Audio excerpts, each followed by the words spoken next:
Microphones off, please. Wait for the microphones. Hi. Erik, you had spoken to us that not every player would play every game over this 4-game stretch. Will tonight be the standard players, or are you holding any of the regulars out? Pretty much the same or similar approach that we had the other night. Erik, we all saw what Wemby did last year, and then you saw up close, it seemed like a different level he was at in Paris. Do you expect the same? That just, Yeah. we all know there's no ceiling there. Just where do you think the growth is going to continue coming? Yeah, it's a matter of time. You know, he's an incredible talent. He's very dedicated as well. I think what we saw this summer in the Olympics, particularly in France, when there was great expectations, you know, for that team. And the biggest moments is when he played his best, including our final game. I think that was his best game, but his last 2 or 3 games were, you could see it trending in that direction when they really needed him, you know, to step up. That was impressive. We've seen Josh on the court a little bit in practice. How close is he to taking that next step? I don't have a timeline. I just know he's doing a ton of work. You know, but his body will let us know. But he's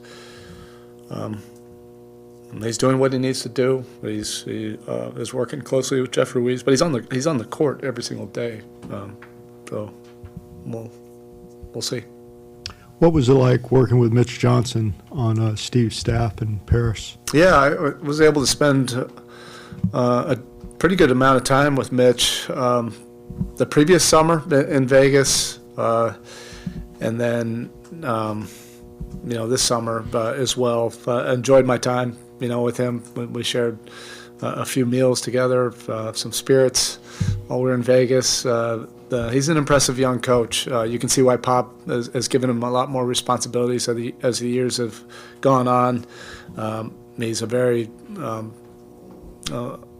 effective communicator and coach on the floor, and then in the coaches' meetings, you know, he's got a lot of great ideas, and you know, Pop, you know, trusts him, and that carries a lot of weight.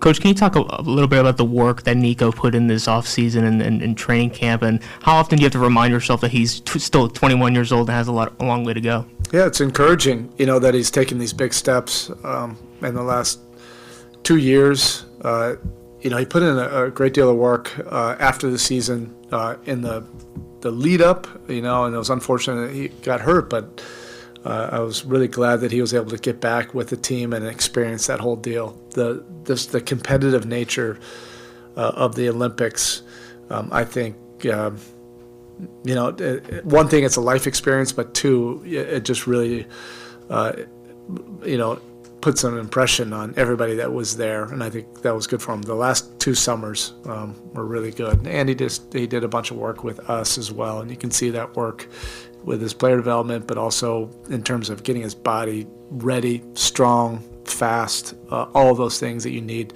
to prepare for an 82-game season. All right, thank you.